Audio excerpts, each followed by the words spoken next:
con Gustavo Alegret. Francia y otros países de Europa se movilizan en contra del antisemitismo. ¿Qué hacer con los excombatientes yihadistas que están estancados en Siria? Maduro cerró fronteras marítimas con 3 islas del Caribe. ¿Por qué? Y el legado de Karl Lagerfeld, quien falleció en París a los 85 años. Comienza Club de Prensa con Gustavo Alegret. Tiempo para el análisis. Hoy con quienes ya nos acompañan en esta mesa de trabajo, el profesor Eric Langer, profesor de Historia de la Universidad de Georgetown. Profesor Langer, gracias por estar con nosotros. Bienvenido. Encantado. Oiga, llegó esta mañana usted con un poncho. Yo no le pedí que lo entrase para que se lo mostrase a los televidentes, pero Sí. qué calidad. ¿De dónde salió? Eso es de Tarija, Bolivia. Es de las alturas allá. Voy a pedirle en una pausa que lo entren y al salir del programa lo mostramos a los televidentes. Encantado. Y el Sí, sombrero ya. también. ¿Y el sombrero? Sí, eso del... El profesor Langer es siempre original. Les aseguro que vale la pena verlo. Espérense al final del programa y se lo mostramos. También con hoy Vanessa Jaglitz, que es periodista, es corresponsal de la cadena de televisión española Antena 3 y colaboradora de La Razón. Vanessa, buenos días. Hola, buenos días. Gracias por estar. ¿Tú también llevas sombrero? Yo no, pero llevo hoy un gorro que abriga bastante. Porque, Sí, porque lo de la nieve sí, nos ha cogido un poco cala por hasta los sorpresa. huesos, ¿no? Como dice el refranero. Exacto. Y al profesor le traigo algo más también. Luego se lo enseño. ¿Ah, sí? Sí. Ah, bueno. Gracias a ti, ¿eh? Gracias a mí. Sí. Sorpresas, este programa está lleno hoy. Bueno, y con Ricardo Mir de Francia, que es periodista, es corresponsal en Washington del periódico de Cataluña. Ricardo, ¿cómo estás? Buenos días. Buenos días, ¿qué tal? Bien. ¿Serio? ¿Vienes hoy? No, estoy todavía despertándome. Entrando en calor. Mira, quiero comenzar, y hemos hecho un ejercicio para no centrarnos constantemente en Donald Trump y en la situación venezolana, y les invito a abrir esta mesa de trabajo, de debate, con una preocupante tendencia que crece en Europa y particularmente en Francia. Es el antisemitismo que se ha manifestado en las últimas horas en ataques a cementerios judíos en Europa, que aparecen vandalizados con imágenes, con grafitis y pintadas, algunas con referencias a el nazismo, con la esvástica o la estrella que representó al régimen de Adolf Hitler, que saben ustedes persiguió a los judíos de una manera muy intensa, también a otras minorías, como los negros, como los gitanos. Una época muy triste y ciertamente negra del continente europeo. En cualquier caso, ese creciente antisemitismo está generando también una ola de rechazo, esa es la parte positiva de la noticia, y saca a las calles a ciudadanos europeos, ciudadanos de bien, que dicen no, esos no son los valores europeos, esos no son los valores que nos representan. Profesor. Sí, es preocupante. Y tengo que confesar, mis abuelos eran nazis. Entonces, yo soy, obviamente, 2 generaciones más allá. ¿Eran nazis? ¿Qué quiere decir? ¿Que estuvieron afiliados al partido de Adolf nazi, Hitler? Sí. Uno a la SS, otro a la SA. ¿Y qué responsabilidades tenían? Ninguna, porque eran muy viejos. Y más bien un abuelo murió en la Segunda Guerra, nunca lo conocí. Y el otro sí, pero él formaba parte del cuerpo de veteranos de Primera Guerra, entonces en la SA, Hitler entonces acaparó todos esos grupos y los metió en la SA para poder controlarlos, pero sí era miembro del partido nazi en su época. Y estaba haciendo la reflexión sobre lo que está pasando en Europa y ese levantamiento de voces que critican a esos comportamientos antisemitas. Sí, y me parece muy bien, porque ya es tiempo, yo creo, para los europeos, para todos los gobiernos, decir, eso no va más. Y hasta lo interesante es Marine Le Pen también está diciendo que no es antisemita y todo eso, y creo que eso es muy importante también, porque me parece que es algo, como decías, un pasado muy triste, muy negro de la historia europea. Y eso hay que cortar de raíz. Y creo que hay una cosa que hay que tomar en cuenta, que algunos de los chalecos amarillos en Francia también han participado en eso y han dicho cosas, pero otros están en contra. Y creo que justamente ese es el problema, que es que cualquiera puede entrar y decir lo que quiera porque no hay liderazgo, y eso es que es muy difícil entonces ver cómo atacar ese problema, excepto a nivel nacional y con demostraciones de mostrar que eso realmente no se puede en Europa moderna ahora del siglo XXI. Cuando al principio de la explicación del tema les decía que es una tendencia al alza, una tendencia creciente, el dato que les voy a dar es el que alarma y explica o sustenta la afirmación de la tendencia al alza. En el 2018 los ataques antisemitas en Europa, en Francia, aumentaron un 78%. Vanessa. Sí, es un dato muy alarmante porque estamos hablando de que solo en un año, que es como bien acabas de comentar, en 2018, aumentaron un 74% esos actos antisemitas, o sea, eso da respuesta a algo. Dicen los expertos que también está muy relacionado con casos en los que aumenta también, en situaciones en las que el contexto hay una cierta crisis económica, sucedió también en el crack del 29, y bajo ese contexto también se está asociando muchos de estos actos semitas, ¿no? Antisemitas, perdona. En la última década también sabemos, y ahora están publicando otras cifras los expertos, más de 60.000 judíos se han visto obligados a regresar a Israel, y si ahora ponemos pues un poco en todo el contexto de todo lo que está sucediendo con ciertas crisis económicas, no se sabe muy bien la vinculación directa, pero sí se sabe y está comprobado que estos actos violentos están aumentando.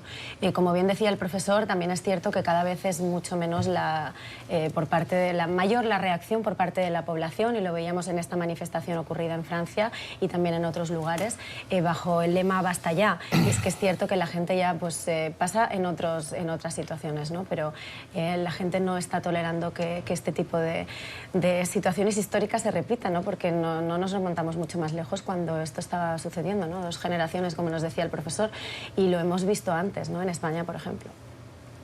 No, yo quería primero hacer una matización sobre lo que decía Vanessa, y es que los judíos franceses no han regresado a Israel, sino que se han marchado a Israel porque no se sentían en muchos casos seguros en Francia, ¿no? Son ciudadanos franceses como cualquier otro. Exacto. Y bueno, yo creo que es parte de un fenómeno global, preocupante, que tiene que ver en parte con el auge del nacionalismo identitario. No solo en Francia está subiendo los ataques antisemitas, también está sucediendo en Estados Unidos. Lo decía hace poco datos de la Liga Antidifamación. Hay este creciente chauvinismo, este creciente antisemitismo, este creciente nacionalismo que ha sido un poco el caldo de cultivo de este tipo de manifestaciones de odio a lo largo de la historia reciente, ¿no? Es cierto también lo que decía Vanessa, ¿no? que cuando hay contextos de crisis económica, de dificultades para la población, se tiende a buscar chivos expiatorios, y desgraciadamente el señalamiento al judío ha sido una de las tendencias históricas en Europa, ¿no? como uso de chivo expiatorio. Cuando hacías tu explicación mencionaste el chauvinismo. ¿Puedes ayudarnos a entender qué quiere decir el chauvinismo? Bueno, el chauvinismo son manifestaciones de exaltación de lo propio, exaltación de lo propio, ¿no? y de rechazo de alguna manera a lo extranjero, a pesar de que en este caso los judíos franceses son tan franceses como cualquier otro ciudadano, ¿no? Cristiano, lo que usted quiera, musulmán, que hay muchos, ¿no? Francia también ha habido a lo largo Francia miraba las estadísticas y también otra de las... hay varias formas de explicarlo, creo yo, ¿no? Por un lado, el antisemitismo arraigado en la parte de la sociedad francesa y expresado a través de la ultraderecha, ¿no? De partidos como el Frente Nacional.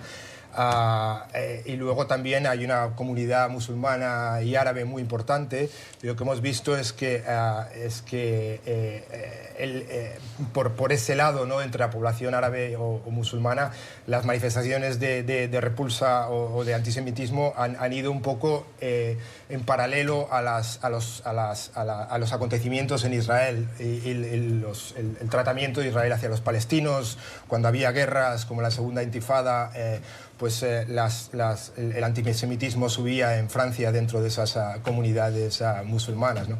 Y bueno, yo creo que es importante que la calle, que los franceses salgan a la calle a decir que son fenómenos, que es algo intolerable. Es curioso porque cuando los periodistas nos dedicamos a explicar este tipo de comportamientos y de hechos sociales, uno descubre, y a mí me ha pasado, que hay una tendencia generalizada y aceptada de que el israelí, o si el ciudadano de Israel, es, desde el punto de vista de la percepción internacional, a las posiciones de Benjamin Netanyahu, cuando dentro de la sociedad israelí hay una diversidad de opiniones como en cualquier democracia, y hay israelíes que no solo rechazan a Netanyahu, sino que se sienten profundamente incómodos con sus políticas y que no representan, no tienen esa... no abrazan esas políticas de derecha que tanto caracterizan a este gobierno y que hacen a veces que la percepción de Israel sea monocromo y no policromática, ¿no? Bueno, eso se ve muy claramente en Estados Unidos, ¿no? Donde digamos que la voz del lobby judío, perdón, del lobby israelí, que no es el lobby judío, bueno, pues la llevan a organizaciones como AIPAC, ¿no? Que están completamente alineadas con las posiciones de la derecha israelí, más expansionista, más colonizadora, más beligerante, ¿no? Y eso es una pena, primero, porque no representa exactamente pues el espectro político dentro de Israel, ni tampoco en la diáspora fuera de las fronteras de Israel, ¿no? Del Estado judío.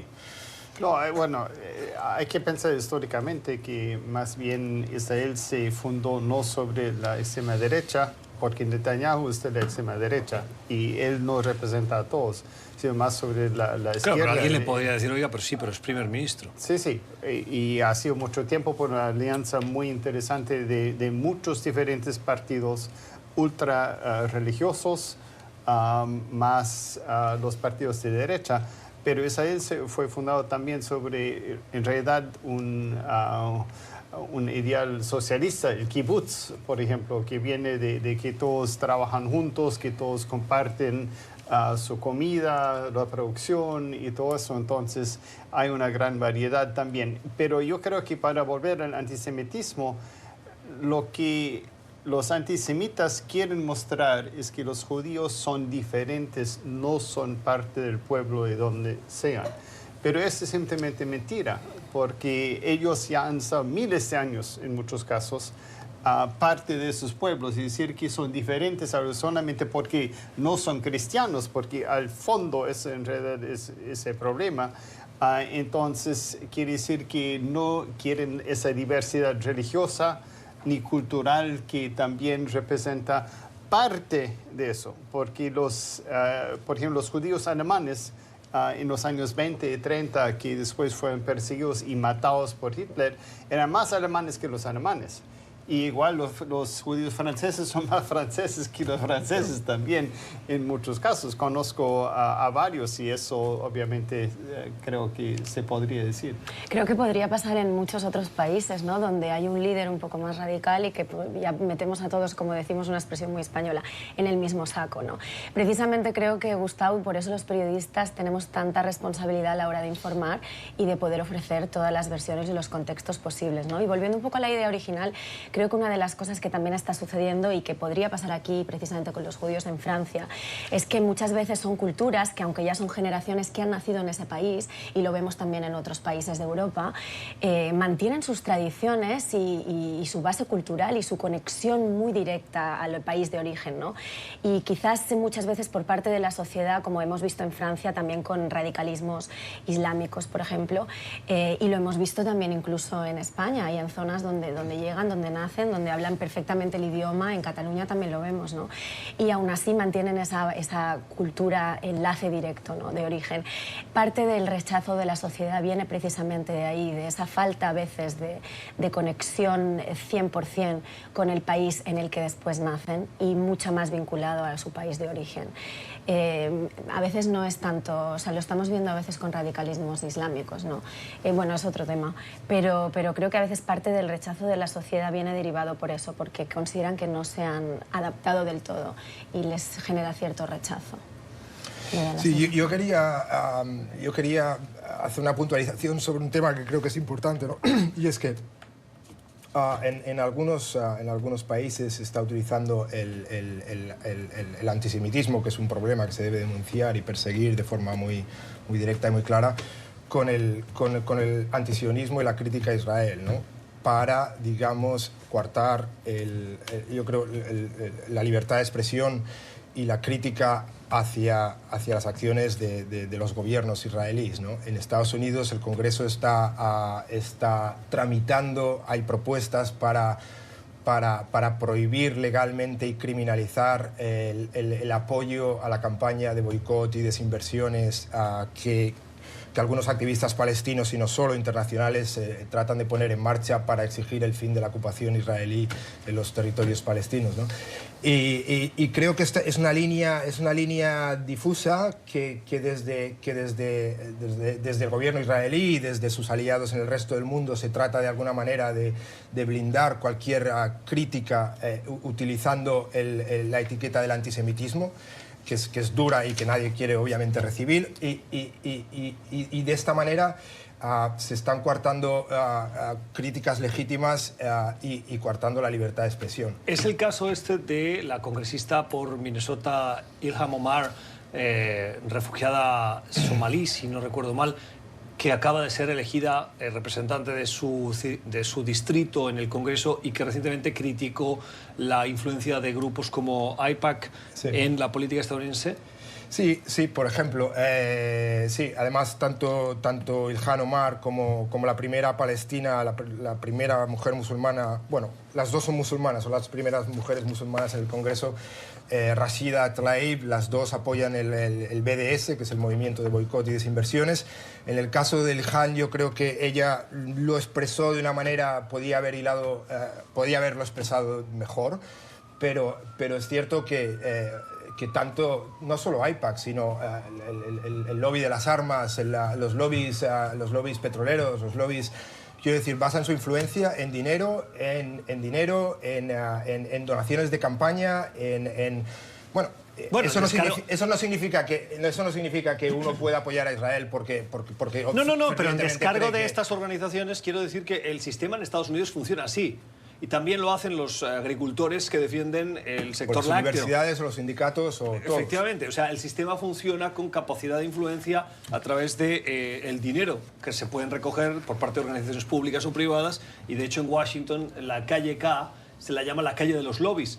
No porque allí haya cartelitos que diga que son lobbies, sino porque esa es la calle que concentra la mayor parte de las oficinas de abogados que se dedican a hacer este tipo de tareas de cabildeo o de lobby, y de ahí toma la palabra y crece en esa imagen de la gran influencia de la mano negra de las empresas a través del dinero, de la plata, en la política de Washington y de Estados Unidos en general, profesor. Sí, y más bien la Corte Suprema ha dicho que corporaciones son como seres humanos también, que tienen su derecho de libre expresión. Eso fue una sentencia del 2010, si no estoy mal, ¿no? Exacto. Y permitió a los políticos y a las campañas romper el techo de recogida de fondos a través de lo que ahora se conoce como super PACs y recibir plata de cuanto sea y quien sea. Y lo que dicen las voces más liberales es que eso abre la puerta a la influencia de quien tiene dinero en la política. Sí, exactamente. Y creo que justamente como estamos hablando de la influencia, es que la gente que tiene más plata entonces tiene más influencia, porque ellos tienen la posibilidad de conseguir, no solamente AIPAC, que es de Israel, sino también otros lobistas, y pueden tener un impacto mucho mayor que, digamos, un solo ciudadano como yo, que voy y tengo un voto, pero no puedo pagar a los políticos para su campaña. Entonces ese es el problema. Vamos a cambiar de asunto antes de hacer la primera pausa en el programa de hoy. El partido que algunos califican de ultraderecha, Vox, que ha conseguido una interesante victoria en la región de Andalucía, dentro de España, aspira a presentarse a las elecciones europeas que se van a celebrar en mayo, y lo hace con el éxito de esa región, del resultado de esa región de España, del sur de España, en Andalucía, aspirando a tener una representación significativa, lo cual volverá a ser otro termómetro de lo que podría pasar en las elecciones españolas que acaba de convocar Pedro Sánchez tras perder el apoyo de los partidos que le daban sustento en el Parlamento, Podemos, por la izquierda, y los partidos nacionalistas en el Congreso de los Diputados en España. Vanessa, ¿qué opciones tiene Vox en esas elecciones europeas? Bueno, pues como bien decías, esto de lo que ha pasado en Andalucía, un 11% de los votos se ha llevado, ha arrasado un partido que la mayoría de la población, o una gran parte de la población, nunca había oído mencionar. Puede pasar cualquier cosa. Yo creo que a estas alturas nadie se atreve del todo a augurar qué es lo que va a suceder, porque hemos aprendido lecciones en otros países, ¿no? Pero en España está pasando algo interesante, cuanto menos, por encontrar un calificativo. Estamos acostumbrados hasta recientes elecciones a un bipartidismo, eran dos grandes partidos los que gobernaban en el país, y ahora pues cada vez parece que las opiniones están muchísimo más segmentadas, ¿no? Aquí puede pasar cualquier cosa. Ha sido una gran sorpresa en Andalucía, después de 40 años gobernando el Partido Socialista, algo más de 40 años, está gobernando en coalición, también Vox con ellos, la derecha. Puede pasar algo parecido en las elecciones generales, también de cara a Europa, pero habrá que esperar. Lo que sí se sabe por ahora es que parte del éxito de este nuevo surgimiento, que como bien decías se le califica como partido de ultraderecha, podrían ser dos factores. Uno de ellos es precisamente la migración. Curiosamente, paradójicamente, en Andalucía, por ejemplo, se necesita mucha mano de obra de toda esta migración que viene, sobre todo por temporadas, en la recogida de la aceituna y en muchos otros productos donde en el campo hace falta un cierto trabajo que se ha demostrado muchos españoles no quieren hacer. Y por eso otro pasa lado, también en Estados Unidos. Efectivamente, y pasa en muchos otros países. La recogida de hortalizas, trabajos de cocina y determinados trabajos que en este país, yo no sé si porque hay un manual no escrito, los hacen los latinos. No los hacen... No y los trabajos hacen, de servicios. Efectivamente. No la cocina en los restaurantes, sí, la gran mayoría es latina. Oiga, Pues sí, yo me fijo, por ejemplo, en los restaurantes japoneses. Sí. Allí donde Sí, vaya, de sushi, ¿no? De sushi te atienden, Exacto. personas que son centroamericanas. asiáticas. No, las mesas las atienden o japoneses o personas del sureste asiático, pero en las cocinas quien hace sushi son latinos. Cierto. Sí, exacto. Y además hay que decir Y que con la mucho calidad éxito, del servicio, con mucho exacto, éxito, y la sí. calidad del servicio es extraordinaria, o sea, y notas la diferencia. Bueno, pues volviendo y trasladándonos a España, pues sucede exactamente lo mismo, está pasando. Para Vox el gran éxito es ese, paradójicamente está sucediendo que hay gran parte de rechazo de la sociedad y, por ejemplo, una de las medidas que Vox quiere implementar, y lo va a hacer en Andalucía, es quitar las mezquitas, ¿no?, de gente que ha venido allí, que se ha integrado y que están, y que, bueno, por ejemplo, para ser breve, para pasarle la palabra a Ricardo, otra de las cosas que está haciendo que Vox gane muchísimos votos en el resto de España es el independentismo catalán. Entonces, toca ver qué va a suceder, pero todo augura que a nivel nacional van a ganar muchos votos, muchos apoyos y puede hacer coalición con Ciudadanos y con el partido y con el PP. Quiero darle la palabra a Ricardo, pero antes un matiz de lo que decía Vanessa. Quitan las mezquitas, pero en la mayoría de los casos el problema es que los gobiernos no autorizan la construcción de mezquitas, y lo que hacen los ciudadanos que profesan esa religión es buscar espacios privados para poder profesar su rezo y sus oraciones, y lo hacen en zonas como, por ejemplo, garajes que no están adecentados con medidas de seguridad, y la alta presencia de personas en determinados espacios que no tienen ni la condición de espacio público ni las condiciones de seguridad provocan que las autoridades tengan que intervenir. Eso no se puede leer como que las autoridades niegan el derecho a tener una mezquita, sino que hay otros componentes, y que probablemente lo que se podría atribuir como crítica a los gobiernos es que no se autorizan nuevos espacios públicos para la construcción de mezquitas. Exacto, pero Vox lo ha contado muy mal en campaña, porque para ellos lo ha contado muy bien para sus intereses. O lo ha contado muy bien como les ha interesado a ellos, efectivamente, pero es una de las medidas que... Bueno, y una de las cosas más tremendas que pasó en Andalucía, ¿no?, es que Vox, donde más votos sacó, son precisamente en esos pueblos que viven de los inmigrantes. Sin los inmigrantes no podría, la industria se moriría, que es El Ejido, ¿no?, que es un pueblo que vive de los invernaderos del tomate y de otras cosas, donde los inmigrantes viven en unas condiciones lamentables, hacinados en barracones, en muchos casos trabajando sin papeles porque no pueden conseguir papeles, y son esos mismos pueblos los que han votado a Vox en un gesto de rechazo contra los inmigrantes que les dan de comer, en realidad, esas comunidades, ¿no? Luego, a mí uno de los temas que me parece preocupante es que los dos partidos de centro-derecha en España, que son el Partido Popular y Ciudadanos, están normalizando completamente a Vox. Lo vimos en Andalucía, donde los dos no tuvieron ningún reparo para pactar y hacer un gobierno tripartito en la región para sacar al PSOE del poder y hacerse ellos por primera vez en mucho tiempo con el control de Andalucía. Lo mismo lo vimos el otro día en una manifestación. Y esto no solo es preocupante porque estén normalizando y estén dándole espacio a este partido, sino que también Vox está ayudando a que los líderes de PP y Ciudadanos se radicalicen más. Y con Casado, el líder del PP, se está viendo muy claramente. Y eso yo creo que es preocupante. Y recordemos que su líder precisamente era del Partido Popular. Tengo que terminar, Ricardo, una puntualización. El crecimiento de Vox en España, porque el pastel de votos es uno. Y lo que suele pasar es que si aparecen nuevos partidos que tienen éxito, son votos de otros partidos que se han desplazado. ¿A quién está robándole votos Vox dentro de la derecha? Yo entiendo que más al Partido Popular, ¿no? Alguna de las cosas que he leído es en parte de votantes tradicionales, de conservadores que están decepcionados con la corrupción tremenda que hay en el PP y que ha habido estos años, y entonces en parte se han ido a Vox, y también la gente que cree que no están siendo suficientemente duros con el independentismo catalán, que yo creo que para mí es lo que explica más el auge de Vox, ¿no? Y es el cabreo que hay en parte de España con el pulso al Estado que han lanzado los partidos independentistas en Cataluña. Por cierto, solo las encuestas le dan a Vox un 12% para las elecciones generales, que básicamente lo situarían en como cuarto o quinto partido del país, que es mucho teniendo en cuenta que no tienen representación en el Parlamento. El análisis de nuestra mesa de trabajo. Vamos a hacer la primera pausa y regresamos. Vamos a hablar de Siria y de más de 1000 personas consideradas yihadistas que están atrapadas. Le preguntaremos a Ricardo, conocedor de la realidad de Oriente Medio, cuál es el futuro que se espera y si esa batalla contra el autodenominado Estado Islámico la está ganando la comunidad internacional o no. Mesa de trabajo hoy con el profesor Eric Langer, con Vanessa Jaglitz y con Ricardo Mir de Francia.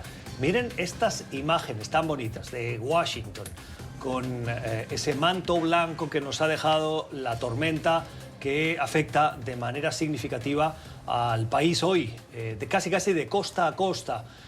Nos hemos levantado con entre 10 y 12 centímetros de nieve que empezaron a caer a partir de las 6 de la mañana y que van a continuar en una alerta de nieve que hay durante toda la jornada hasta, como mínimo en Washington, 7 de la tarde. Esto ha pasado últimamente con mucha frecuencia, y es que el invierno está dando esos coletazos y como reveló este año la famosa tradición de la previsión meteorológica de Phil, que me parece, Vanessa, ¿tú la cubriste una vez? ¿Estuviste en...? No estuve, me tocó cubrirla, pero a distancia. Del día de la marmota, ¿no? Como sí, el día de la marmota Phil, que si ves su sombra, quiere decir que el invierno va a ser más corto. Eso dicen, pero me intenso sin duda. Y este año la vio, por lo tanto se espera que la primavera llegue antes, y me da la impresión de que el invierno se está tomando revancha y ha dicho, ¿ah, sí? ¿Va a ser más corto? Pues tome, para que se entretenga. Pura superstición. ¿Pura superstición? Sí, lo que es cierto es que... Vaya usted al pueblo y se lo cuenta a sus habitantes. Eso puede ser, pero lo que sí es una de mis películas favoritas es justamente Groundhog Day, no sé cómo en español la tradujeron como el Día de la Marmota. Sí. Que se va levantando cada día y cada día pasa y lo va mismo, mejorando, porque él al final se vuelve de una persona bastante asquerosa a una persona muy buena. Mejorando, ¿no? Lo que sí que es rarísimo y no ha pasado en décadas son estos cambios extremos, porque recordamos la semana pasada llegamos a 21 grados centígrados, pero 5 días antes estábamos a menos 13 grados centígrados. Y mañana va a estar en 15, algo así. Exacto, así que entonces bueno, ya no sabemos qué ponernos. Este cambio climático nos está para eso el poncho desorientando. Es excelente. Bueno, luego me muestra el poncho que creo que a los televidentes también les va a gustar, les vamos a pedir que nos hagan llegar sus opiniones. Oigan, esta tormenta está dejando oficinas federales cerradas, organismos internacionales cerrados, escuelas cerradas, 15.000, según confirmábamos hace minutos, vuelos retrasados, además de otros tantos cancelados. Es decir, el impacto disruptivo de este tipo de fenómenos meteorológicos en Estados Unidos es considerable y afecta, lógicamente, no solo al funcionamiento diario, sino al desarrollo de la economía. Vamos a desplazarnos, a dejar Estados Unidos. Les decía antes de irnos a la pausa que hay una noticia que nos llamaba la atención. 1.200 yihadistas de 45 nacionalidades están hoy en el norte de Siria y se encuentran en un limbo jurídico. No sabemos si la palabra, como decíamos en los titulares, es atrapados. Ricardo, 1.200 personas de muchos países del mundo que se fueron para luchar en las filas del autodenominado Estado Islámico y que ahora se encuentran en ese limbo. ¿Cuál es el problema que tienen? Bueno, es un problemón porque nadie los quiere. Estos son yihadistas del Estado Islámico capturados por las fuerzas kurdas en el norte del país. Los kurdos son los aliados de Estados Unidos en la guerra siria. Y entonces, a instancias de los propios kurdos, Estados Unidos ha estado pidiendo a sus aliados europeos que se hagan cargo de estos yihadistas, una parte importante de los cuales son europeos. Entonces, bueno, los países en Europa, cada uno está respondiendo de manera diferente. Por ejemplo, los británicos, como también creo que los australianos, les están quitando la nacionalidad británica a sus conciudadanos que se fueron a luchar a Siria. Los franceses dicen que estudiarán caso por caso para ver si lo repatrian y cuando lo repatrien, qué se hará con ellos, si se les juzgará directamente o... Porque es complicado juzgarlos también, porque en muchos casos es difícil encontrar pruebas o tener pruebas sobre las actividades que ha estado haciendo esta gente en Siria o en Irak. Al mismo tiempo, es realmente un tema muy difícil porque luego incluso la gente, tú la mandas a la cárcel, a esta gente las mandas a la cárcel por haber pertenecido por pertenencia a banda armada o en algunos casos por cometer actos terroristas, asesinatos, extorsión, cualquier cosa, y en la cárcel seguramente van a radicalizar a otros reclusos, que es como ha pasado durante los últimos años en Europa y no solo. Los programas de reeducación que los saudíes y otros países los han estado utilizando, a mí me cuesta creer que realmente funcionen. Y lo que hemos visto desde los años 70, desde finales de los 70, desde la guerra afgana, es que digamos, los veteranos de la yihad, en aquel caso de la yihad afgana, fueron después los mentores de nuevas generaciones de yihadistas, los que después combatieron en Irak. Bueno, la Allí es cuestión donde se formó Osama Bin Laden en esa guerra en Afganistán, que en el fondo era, si me corriges si me equivoco, como uno de los últimos capítulos de la Guerra Fría, ¿cierto? Sí, fue en 1979. Los soviéticos invadieron Afganistán y Estados Unidos, en una decisión que inicialmente podía parecer inteligente, pero a la postre acabó siendo muy miope y ayudó a fomentar uno de los grandes problemas de los últimos 30 años, pues Estados Unidos se dedicó a financiar y apoyar militarmente a los mujahidines afganos. A corto plazo le salió bien porque los soviéticos se acabaron marchando, pero en cuanto los soviéticos se fueron, aquello desembocó en una guerra civil tremenda en la que los talibanes acabaron tomando el poder. Pues con el tiempo invitarían a Osama Bin Laden y a Al-Qaeda y otros yihadistas eso desembocó en la guerra, en la invasión de Afganistán, en el 11S y es una larga concatenación de acontecimientos que todos están ligados. Su explicación en el capítulo anterior, profesor. Bueno, yo creo que hay dos puntos aquí. Uno, la razón por la cual está pasando eso ahora es porque Estados Unidos quiere, o el presidente Trump quiere retirar las tropas norteamericanas que están apoyando a los kurdos. Quiere decir que los kurdos ya Estamos no van a hablando tener, de Siria en este caso, Siria, ¿verdad? sí. Que los kurdos ya no van a tener la capacidad, porque fueron pagados por Estados Unidos para mantenerlos presos.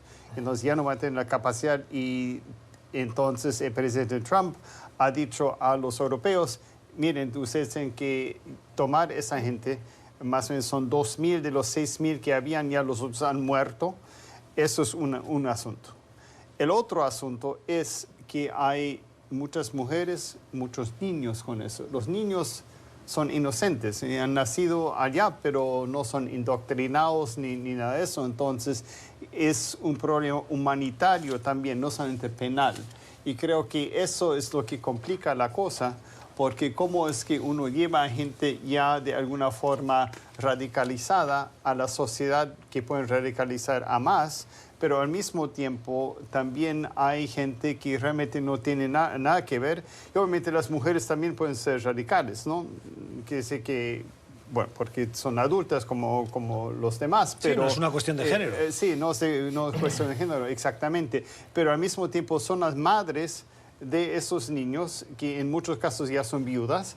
¿Y qué se hace cuando los dejan morir allá? ¿Están en la cárcel indefinidamente en algún lugar? ¿Y dónde? Y todo eso es muy importante. Y en Europa no se puede hacer esa reeducación porque eso es contra la Constitución. Uno no puede cambiar la mente legalmente de una persona de sus opiniones políticas, ¿no? Entonces es un problema muy, muy grande para las sociedades europeas. Además es interesante porque, pues, lógicamente, el mundo en el que vivimos está interconectado. Fíjense la paradoja. Estados Unidos le pide a Europa que acepte y que acoja a esas personas que se han radicalizado, pero al mismo tiempo da palo a Europa y le pone presión por el acuerdo nuclear con Irán, del que Estados Unidos se ha retirado y los países europeos continúan intentando llevarlo a cabo para evitar ese proceso de nuclearización o de desarrollo nuclear de la República iraní. Por lo tanto, claro, los europeos, leía en los últimos días, las políticas de Trump han roto uno de los elementos fundamentales en la relación de cualquier gobierno, que es el de la confianza. Pues no saben exactamente qué tipo de políticas y de relación tienen que tener con el presidente Trump, por mucho que Emmanuel Macron se haya esforzado en mantener una relación personal fluida. Vanessa. Es que les pone entre las cuerdas, precisamente, porque una cosa es la presión internacional que puede ejercer Estados Unidos y los intereses que se generan con el resto de los países, y otro, en este caso mencionabas Macron, los propios intereses que él tiene en su país, ¿no? Esta es una situación muy compleja, muy complicada, cuyas consecuencias son imposibles de predecir, ¿no? Porque, como bien decía Ricardo, son personas que, bueno, que están en la cárcel y se ha demostrado que no hay una reinserción, que es muy difícil, incluso aunque sean mujeres o niños, quitarles de este ambiente tan radical, pero por otro lado tendrán los días contados en esas cárceles si es que son encarcelados, enviados a su país. Estarán un tiempo y después ¿qué? Incluso antes de todo eso, si se les plantea, si no se les llega a trasladar todavía a estos países, 45 nacionalidades, hablábamos que se dice pronto, a estos yihadistas internacionales, ¿qué puede pasar? Cada país también tomará sus propias medidas en el caso en que se les lleve.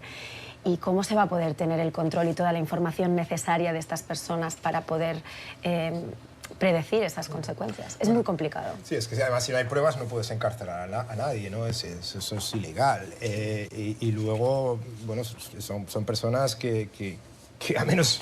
que de alguna manera tienen derecho a la reinserción como cualquier otro ciudadano, por lo menos en Europa, y a la vida, ¿no? Y luego está todo el tema que ha dicho el profesor, ¿no? De todas las mujeres, los niños, bueno, los niños por supuesto no tienen ninguna culpa, y las mujeres en algunos casos pues quizá no han participado en el combate, se han limitado, se han casado con esos señores, por más que se hayan ido a Siria, tampoco es un delito irse a Siria. De modo que es realmente complicado ver cómo se puede resolver el tema, ¿no? Y sobre todo porque a veces las decisiones que se toman son políticas, mucho más allá de lo que debería ser en este caso una crisis humanitaria, como comentaba Gustavo. Cambiamos de asunto. Venezuela. Se quedan 3 días para esa fecha anunciada a bombo y platillo por el considerado presidente encargado de Venezuela, Juan Guaidó, en el que el 23, este próximo sábado, se va a producir la, dice, entrada de la ayuda humanitaria a Venezuela para atender las necesidades de la población. El gobierno de Maduro no ha dado su brazo a torcer, ha dicho que esa ayuda humanitaria no entra, y además ha intentado hacerlo desacreditando y cuestionando el contenido de esa ayuda. Me llamaban la atención las declaraciones de Delcy Rodríguez diciendo que era ayuda que estaba envenenada y podrida. Bueno, un sinfín de argumentos que, lógicamente, pronunciados sin ningún tipo de prueba. En cualquier caso, el gobierno de Maduro ha hecho 2 cosas en las últimas horas. Una, anunciar que acepta ayuda humanitaria de Rusia. Fíjense la paradoja. en las últimas horas Maduro ha insistido en que el país no necesita ningún tipo de ayuda humanitaria. Y frente a la presión internacional y la acumulación de esa ayuda, la respuesta de Maduro en un momento dado es la de cambiar la narrativa y decir, no, sí necesitamos, pero va a venir de Rusia. Las incoherencias de un régimen que parece estar tocando su fin. Otra de las medidas que nos llama la atención es el cierre del espacio aéreo y de la frontera con 3 islas del Caribe, con Curazao, con Aruba y con Bonaire. Esto se ha producido en las últimas horas. Y esto me ha recordado a la respuesta que nos daba el presidente Iván Duque de Colombia en NTN 24 recientemente, que esa ayuda humanitaria va a entrar por donde tiene que entrar, por aire, por tierra y por mar. Lógicamente también lo decía sin concretar. Ricardo, ¿la ayuda humanitaria va a entrar? La pregunta del millón, ¿no? Yo veo muy optimista tanto a la oposición venezolana con Guaidó al frente como a sus representantes en Washington, en la conferencia que hubo el otro día, y a los estadounidenses, ¿no? Y al gobierno. Ellos están convencidos que va a entrar, siguen insistiendo en que va a entrar, pero la pregunta es ¿cómo va a entrar?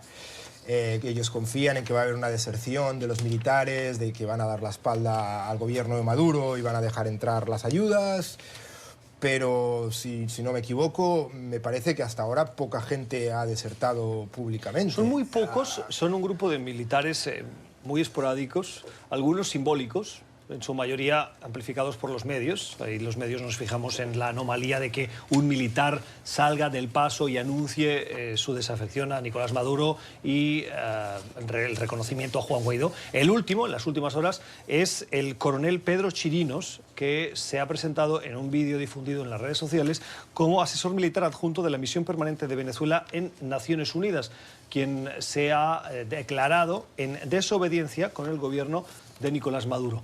Vanessa, ¿cuán importantes son esas desafecciones? Son importantes sobre todo como lo que comentábamos, ¿no? Desde Washington, desde puntos, en este caso Naciones Unidas. Al final, tal vez muchos, y sobre todo tal vez no de la cúpula más alta de los militares, pero sí de la media y baja, que es la gente que también está sufriendo, cuyas familias están pasando hambre y están teniendo muchos problemas. Falta que tengan el apoyo suficiente y que sepan que pueden contar con sus superiores para dar el paso ellos también, ¿no? Y ahí sí que estaríamos hablando de miles y miles de militares que estarían con el nuevo gobierno. En cuanto a lo de la ayuda humanitaria, pues faltará ver, efectivamente era la pregunta del millón, ¿va a llegar esa ayuda? ¿Qué va a pasar? La presión es muy grande, se está multiplicando, y sobre todo otro apunte aquí que decía Cuba, alertaba hace tan solo unos días, que esa ayuda humanitaria en realidad no es ayuda humanitaria, es también posible intervención militar. Creo que todas las cartas están sobre la mesa, lo comentábamos en este mismo programa hace unas semanas, lo veíamos imposible entonces y esa probabilidad no estaría tan lejos. Han sido muchas las amenazas, incluso desde el propio presidente Donald Trump, que se estaría dispuesto a hacer cualquier cosa con tal de quitar a Maduro del poder. Vamos a ver. En las últimas horas, además, el gobierno de Japón, importante, sobre todo por la importancia que tiene, a pesar de ser un país pequeño, su ayuda para el desarrollo. Japón, junto con Estados Unidos y probablemente con Canadá, no tengo las cifras, pero hablo por lo que he leído. Japón, Canadá y Estados Unidos están entre los países que más ayuda al desarrollo destinan. Japón ha dicho que reconoce a Juan Guaidó. Sí, bueno, es ahorita un juego de póker entre las partes, a ver qué apuesta gana, ¿no? Y creo que hay que verlo así. Y es una batalla sobre la imagen, más que todo, que forma parte de eso en términos de este póker que se está jugando. Sumamente interesante sobre una tragedia que realmente se está dando ahorita, pero sí, vamos a ver, ¿no? Lastimosamente no sabemos qué va a pasar. Tenía 85 años, una referencia en la alta costura. Está asociado su nombre a las marcas también internacionales de Chanel o de Fendi.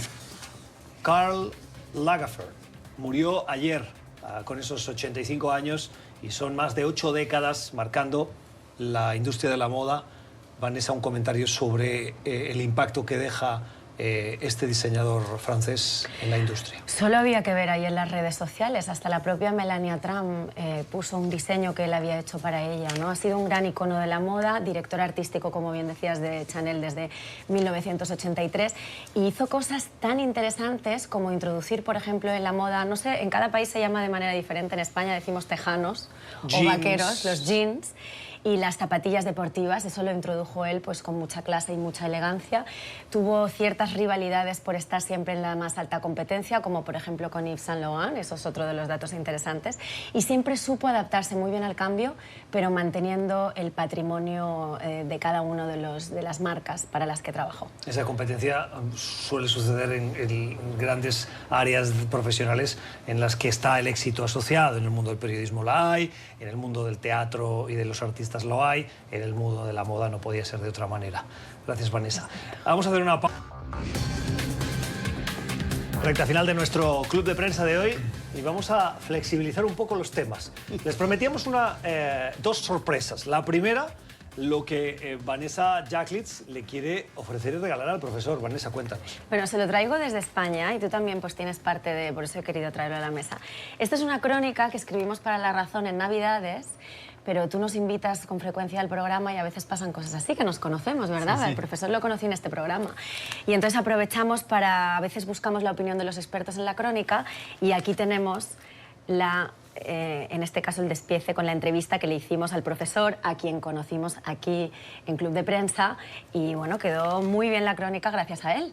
Así que se la he traído impresa desde España, como recuerdo. Bueno, pues ya lo puede poner al menos. También las gracias. Profesor, lo puede poner en su oficina. Exacto, sí, sí. Muchísimas gracias. Bueno, primera sorpresa, check. La segunda, su poncho y su sombrero. Sí, sí, sí. Y tengo que poner... Queremos que se lo ponga. Sí, sí. Cuidado con las gafas.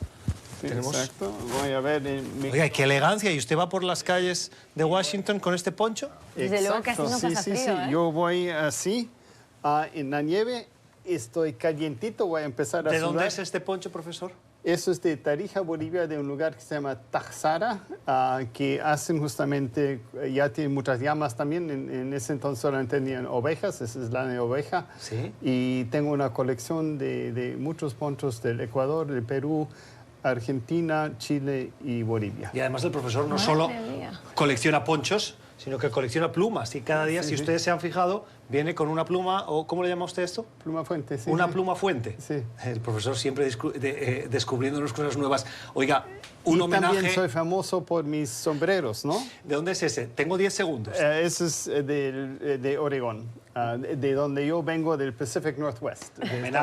Homenaje a todos los bolivianos que también nos ven aquí en el Canal de las Américas. Profesor, gracias. Bueno, un placer. Y es un orgullo para mí mostrar esas cosas. El gusto es nuestro. Mesa de trabajo hoy con el profesor Eric Langer, con Vanessa Jaglitz y con Ricardo Mir. Gracias a ustedes por acompañarnos en esta mañana, por la generosidad de su tiempo. Que tengan una feliz jornada. Volvemos mañana.